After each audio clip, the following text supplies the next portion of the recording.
All right, good morning, afternoon. We are nearing the end of our book. We're hoping to finish it this week because this is basically the last full week of school.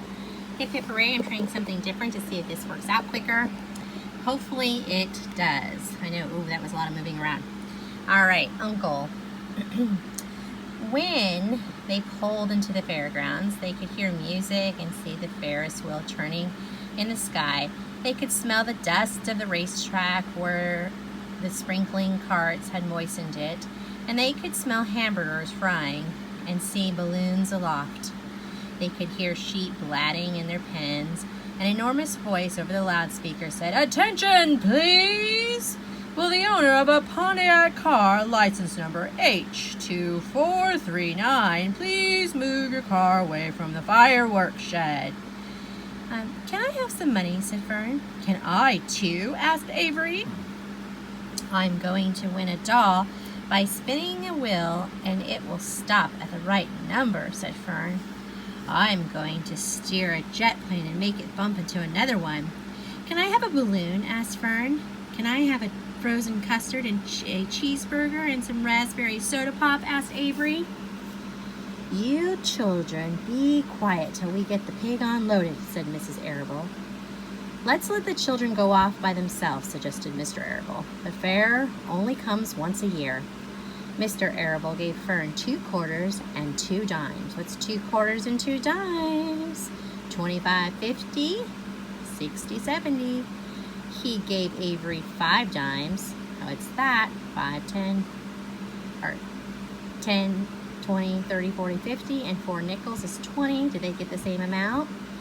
"Now run along," he said, "and remember the money has to last all day. Don't spend it all the first few minutes. Be back here at the truck at noontime so we can all have lunch together. And don't eat a lot of stuff that's going to make you sick to your stomach. And if you go to those swings," said Mrs. Arable, "you hang on tight. You hang on very tight. You hear me? And don't get lost," said Mrs. Zuckerman. "And don't get dirty. Don't get overheated," said their mother. "Watch out for pickpockets," cautioned their father. "And don't cross the racetrack when the horses are coming," said Mrs. Zuckerman. The children grabbed each other by the hand and danced off in the direction of the merry-go-round, toward the wonderful music and the wonderful adventures and the wonderful excitement into the wonderful midway, where there would be no parents to guard them, to guide them, and where they could be happy and free and do as they pleased. Mrs. Arable stood quietly. There they are, off to the fair, and watched them go. Then she sighed. Then she blew her nose. She's a little sad. "Do you really think it's all right?" she asked. "Well, they've got to grow up sometime," said Mr. Arable. "And a fair is a good place to start, I guess." While Wilbur was being unloaded and taken out of his crate and into his new pig pen, crowds gathered to watch. They stared at the sign, "Zuckerman's Famous Pig." Wilbur stared back and tried to watch extra good. He was pleased with his new home. The pen was grassy, and it was shaded from the sun by a shed roof. Charlotte, watching her chance, scrambled out of the crate and climbed a post to the underside of the roof. Nobody noticed her. Templeton, not wishing to come out in broad daylight, stayed quietly under the straw at the bottom of the crate. Mr. Zuckerman poured some skim milk into Wilbur's trough, pitched clean straw into his pen, and then he and Mrs. Zuckerman and the Arables walked away toward the cattle barn and looked at purebred cows to see the sights. Mr. Zuckerman particularly wanted to look at tractors. Mrs. Zuckerman wanted to see a deep freeze. Lurvy wandered off by himself, hoping to meet friends and have some fun on the midway. Midway is like the middle of the fair. As soon as people were gone, Charlotte spoke to Wilbur. It's a good thing you can't see what I see, she said. What do you mean? Asked Wilbur. There's a pig in the next pen, and he's enormous. I'm afraid he's much bigger than you are. Maybe he's older than I am, and he has had more time to grow, suggested Wilbur. Tears began to come to his eyes. I'll drop down and have a closer look, Charlotte said. Then she crawled along the beam till she was directly over the next pin. She let herself down on a drag line until she hung in the air just in front of the big pig's snout. May I have your name? She asked politely. The pig stared at her. No name, he said in a big, hearty voice. Just call me Uncle. Well, very well, Uncle, replied Charlotte. What is the date of your birth? Are you a spring pig? Sure, I'm a spring pig, replied Uncle. What did you think I was, a spring chicken? Ha ha. That's a good one. Yeah, sister. Mildly funny, said Charlotte. I've heard funnier ones, though. Glad to have met you. And now I must be going. She ascended slowly and returned to Wilbur's pen. He claims he's a spring pig, reported Charlotte. There's Uncle and Charlotte having their little chat. And perhaps he is. One thing is for certain, he is most unattractive. He has the most unattractive personality.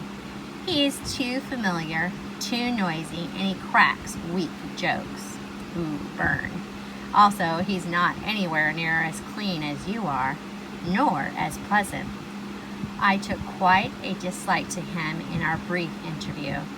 He's going to be a hard pig to beat, though, Wilbur, on account of his size and weight.